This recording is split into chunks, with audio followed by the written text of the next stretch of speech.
हाँ गाइस, ये class 11 chapter 1 अर्थशास्त्र का एक प्रस्तावना में आपको सिर्फ 6 टॉपिक पढ़ना है।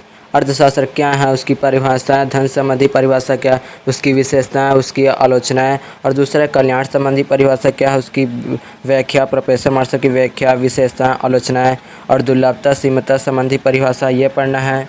और प्रोफेसर रॉबिन्स की परिभाषा की व्याख्या, रॉबिन्स और पाँचवा है विकास संबंधी परिभाषा, भिन्नता संबंधी।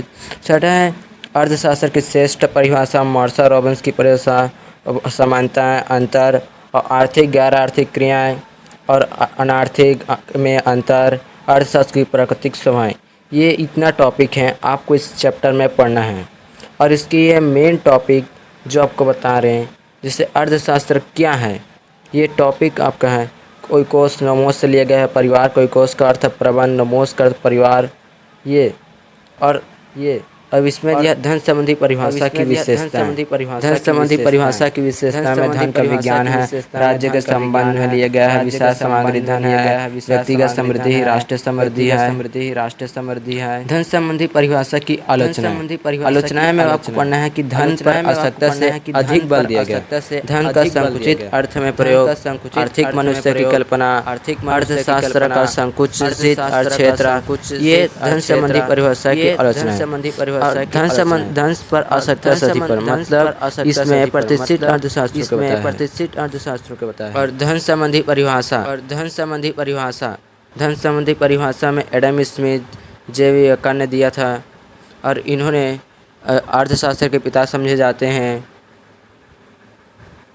और कल्याण संबंधी परिभाषा, इसका 19वीं सदी में अल्फ्रेड मार्शल ने दिया था। अल्फ्रेड मार्शल की परिभाषाएं अर्थशास्त्र।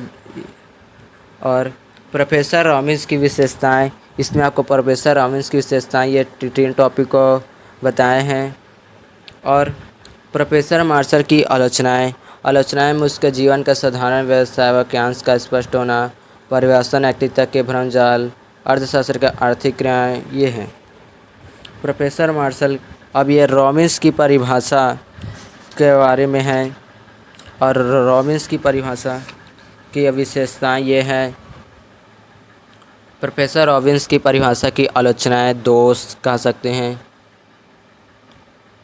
और ये है प्रोफेसर और रॉबिन्स के अंतर, मतलब अर्थशास्त्र की श्रेष्ठ परिभाषा, सरलता और व्यवहारिकता के आधार पर प्रोफेसर मार्शल की परिभाषा उत्तम कही जा सकती है, जबकि तर्क और वैज्ञानिक दृष्टिकोण के रॉबिन्स की परिभाषा श्रेष्ठ में जा सकती है।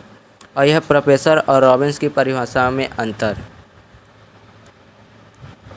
और यह है आर्थिक और गैर आर्थिक क्रिया।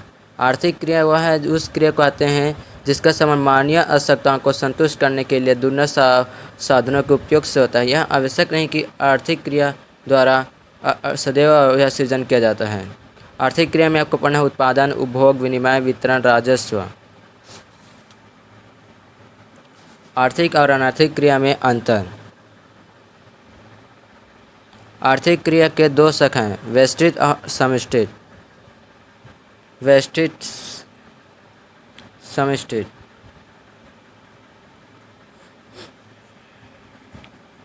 और अर्थशास्त्र विज्ञान कला दोनों हैं। कैसे? क्योंकि इसमें तथ्यों का क्रमबद्ध एकत्रीकरण करते, इसलिए विज्ञान है। कला इसलिए क्योंकि इसमें किसी कार्य को सर्वोत्तम ढंग से किया जाता है। बस इतना ही टॉपिक आपको इस चैप्टर में पढ़ना है।